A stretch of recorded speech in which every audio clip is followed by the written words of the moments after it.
بچے بڑے ہو کر کیا بنیں گے، والدین کی بڑی امید ہے۔ چاہے تعلیم کا معاملہ ہو یا پھر کسی ہنر یا شعبے کو اختیار کرنے کی بات ہو، والدین اپنی اولاد کی ترجیحات اور اس کے اندر کی خوبیوں کی طرف توجہ نہیں دیتے۔ والدین پہلے سے ہی طے کر لیتے کہ میرا بچہ یہ بنے گا، یہ بنے گا، یہ بنے گا۔ بچہ ان کی خواہشیں پوری کرتے کرتے ہی ختم ہو جاتا ہے، اور بچوں کے تعلق سے ہوا کہ مائنڈ بنا لیتے ہیں، پھر اسی مائنڈ کے مطابق وہ اپنے بچوں کو لے کر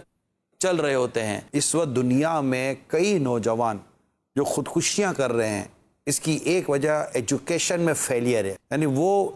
ماں باپ نے کہا تھا کہ ہم نے یہ گریڈ لانا ہے، وہ نہیں لا سکتا کیونکہ اس کا انٹرسٹ بھی تو نہیں تھا نا۔ والدین کو بچوں کے ساتھ بیٹھ کر بات چیت کرنی چاہیے، اس کی مزاج، اس کی توجہ کو سامنے رکھنا چاہیے، اور وہ کوئی ایسی چیز کرنا چاہتا ہے، ایسی چیز سوچ رہا ہے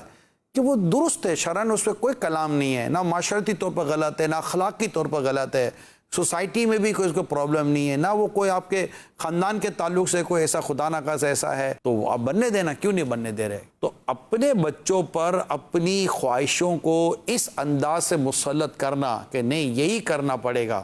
یہ درست نہیں ہوتا۔ مہربانی کر کے اپنے بچے کا انٹرسٹ لیول کو ضرور چیک کریں۔ یہ ایک ورڈ ہے، فن سماعت، یعنی سننے کا فن جو والدین کے پاس ہونا چاہیے، وہ اپنے بچوں کی سنیں۔ اچھا، اب آپ کو لگتا ہے کہ اس کی جو دلچسپی ہے وہ ایک ان نیچرل ہے، ایسے مقاصد کی طرف وہ جا رہا ہے جو اس کی دنیا اور آخرت دونوں کے لیے نقصان دہ ہے، تو اب اس کو اچھی انداز سے اس کو آپ مولڈ کر سکیں، کیونکہ اس کا انٹرسٹ وہیں پھنسا ہوا ہے نا۔ اگر آپ اس کو سختی کے ساتھ بغیر دلیل کے اگر آپ سمجھانے کی کوشش کریں گے، جیسے بعض اوقات کچھ جاہریانہ انداز ہوتے ہیں، تو وہ کہہ دیا نا بچے ہو، یار نہیں سمجھ آتی تم کو، بچے ہو، بدتمیزی کر رہے ہو، ایک بار منع کر دیا، خلاص ختم بات، چپ، سمجھاؤ اس کو میرے سے بدتمیزی نہ کرے، بات نہ کرے، باپ ہوں میں تمہارا، اور فوراً اس کے سامنے ان کے دوستوں کو برا بھلا کہنا شروع کر دیں گے، سب تمہارے دوستوں کا قصور ہے، میں منع کرتا تھا ایسوں کے دوستی بات کر رکھو۔ اگر وہ برے بھی ہیں تو ان کی برائی کو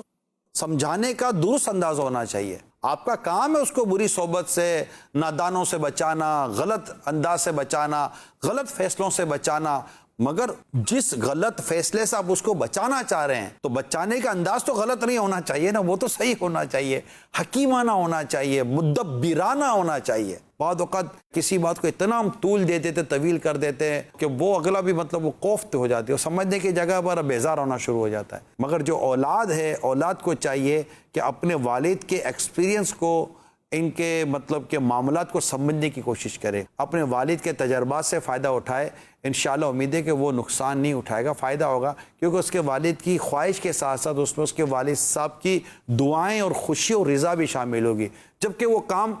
شریعت کے خلاف نہ ہو۔ یہ میرے درخواست ہے۔